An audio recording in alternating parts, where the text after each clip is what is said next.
Hi everyone, and welcome back to the channel.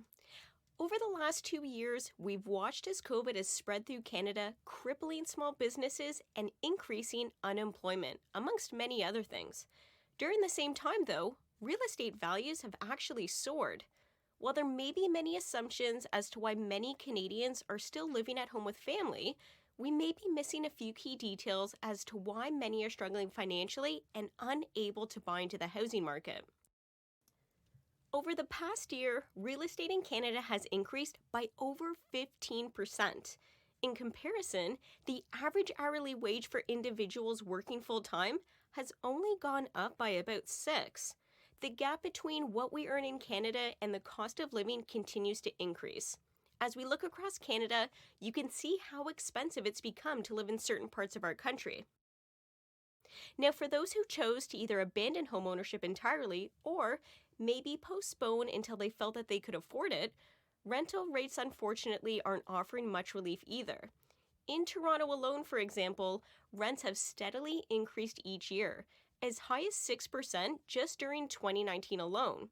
In 2020, during the pandemic, even though there were high default rates, the monthly cost to rent a place continued to rise. In fact, if you signed a new rental agreement, you were likely paying 20% more than your neighbor in the exact same building.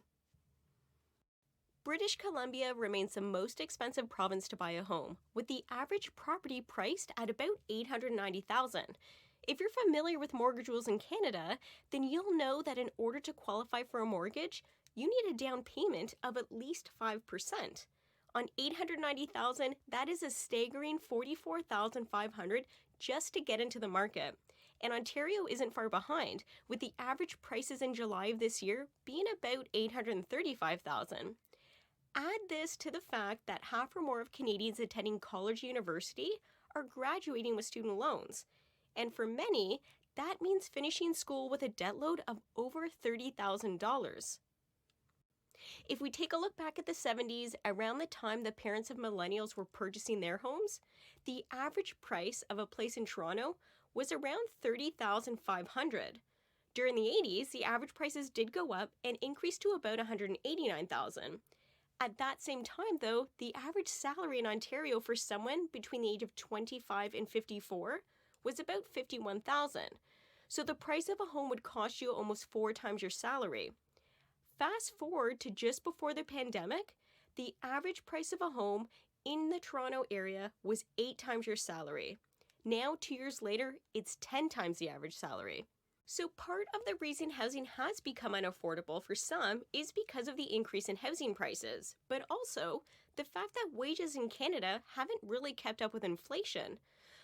Global News released an excellent article a few years ago showing what millennials earn on average across Canada, and then compared that to what young Canadians earned back in the late 70s. When we factor in inflation, the hourly wage was about $24 in 1977, and the average home would have been priced around $210,000. Nearly 40 years later, when housing prices have more than doubled, the average wage has only gone up by a few dollars. With all of this in mind, what steps do you think our government could take in order to help make housing more affordable for Canadians? Let us know your thoughts in the comments below. Thank you so much for watching, and we'll see you next time.